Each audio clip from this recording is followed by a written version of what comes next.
मेरे जिगरी दोस्तों, नमस्कार। फ्रेंड्स, आप जानते हैं कि फ़िलहाल हम लोग विश्वास टॉपिक पर बात कर रहे हैं और इनफैक्ट कल ही इस टॉपिक को समाप्त हो जाना चाहिए था। लेकिन इस विषय पर जो मुझे आप सबकी रुचि दिखाई दे रही है, उससे सचमुच मैं बहुत ही सुखद आश्चर्य में पड़ गया हूँ।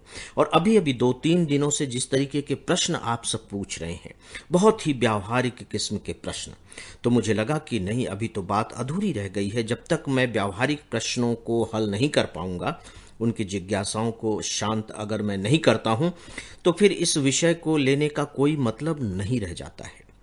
तो आपके बातों को आदेश की तरह मानते हुए दोस्तों, मैं आज इसके बारे में कुछ और बातें करना चाहूंगा।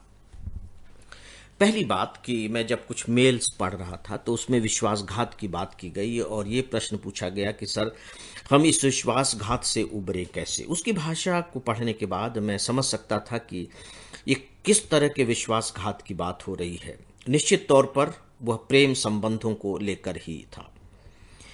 किसी से प्रेम हुआ, विश्वास चल रहा था, लेकिन अचानक पता लगा कि वह विश्वास टूट गया और जो प्रेम संबंध थे वो ब्रेकअप में कन्वर्ट हो गए। कई मेल मुझे इस तरह के मिले। फिर जब इस तरह का विश्वास टूटता है तो डेफिनेटली, चूंकि इसका संबंध पूरी तरह से इमोशन से होता है, तो वो ज़्यादा गहरे उतर जाता है, वो हमें अपनी पकड़ में ज़्यादा ले लेता है, हम निराशा में एकदम डूबते चले जाते हैं और उबरना थोड़ा सा मुश्किल हो जाता है। लेकिन दोस्तों, अगर आपने मेरे लाइफ मैनेजमेंट पर कभी ध्यान दिया होगा तो मैं दो बातें सबसे प्रमुख तौर पर लेता हूं जब भी मैं कोई सॉल्यूशन सुझाता हूं। तो पहली बात, रीजनिंग, यानी कि जो घटना घट रही है या जो हमारी समस्याएं हैं उन्हें हम तार्किक रूप से समझने की कोशिश करें। और जो दूसरी बात होती है वह है प्रकृति का नियम, यानी कि ये जो प्रकृति है ये किस नियम के तहत संचालित हो रही है। मैं ज्यादातर अपने उपाय वहीं से ढूंढ कर निकालने की कोशिश करता हूं। तो आइए इसको हम इस रूप में देखते हैं कि इसकी रीजनिंग क्या है। जैसे आप किसी से प्रेम कर रहे थे या आपका किसी के ऊपर अटूट विश्वास था, सभी को आप लेकर के चल सकते हैं। उसने आपके विश्वास को तोड़ दिया, राइट।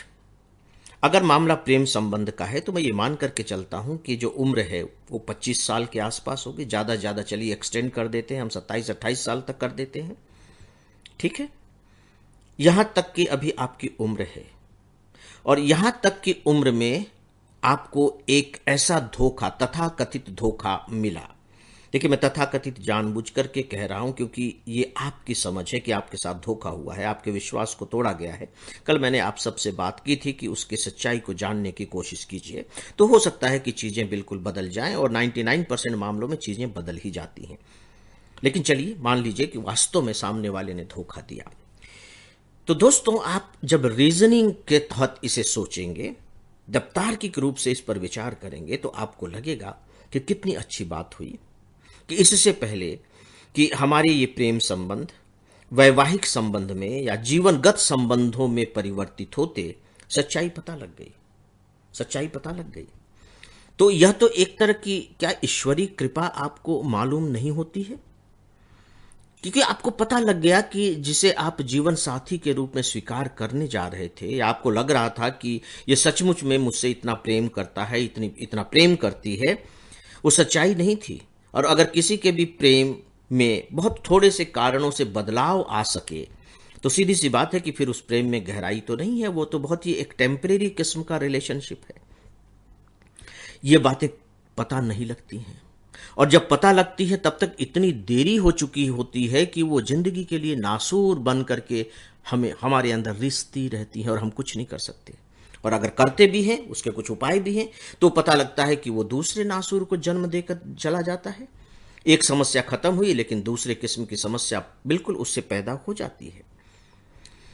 तो दोस्तों, जब आप बहुत तार्किक रूप से इस पर विचार करेंगे तो आपको लगेगा कि नहीं, ठीक है, कारण जो भी रहा हो, घटना ये घटित हुई है, उसका परिणाम ये है। तो एक सच्चाई पता लग गई, और सच्चाई को स्वीकार करने का साहस तो हमें होना ही चाहिए। कभी कभी मुझे ये भी लगता है कि हो सकता है कि सामने वाले की जगह मैं होता और मेरे पास सामने भी उसी तरह की परिस्थितियां होती, तो कोई ताज्जुब नहीं कि मैं भी उसी तरह का निर्णय ले रहा होता। हम उन्हें अस्वीकार कर सकते इन सारी बातों को। ये सारे मार्जिन्स हमको लाइफ में देकर चलने ही चाहिए, तभी हम किसी के साथ अपने संबंधों को मजबूत बना सकेंगे और लंबे समय तक निभा भी सकेंगे। अगर छोटी छोटी बातों में हम विश्वास का टूटना मानेंगे तो मुझे लगता है कि फिर तो हमारे संबंधों में न तो गहराई है और न ही मजबूती है।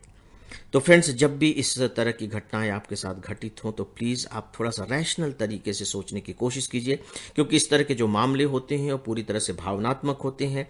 वहाँ हमारा जो तार्किक मन है कमज़ोर पड़ चुका होता है और फिर हमें वो अलग किस्म के दलदल में ढकेल देता है। प्लीज़ डू दिस, आप इससे उबर जाएंगे, डेफिनेटली उबरेंगे।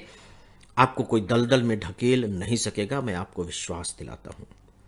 आज बस इतना ही, मुझे इजाज़त दें। नमस्कार।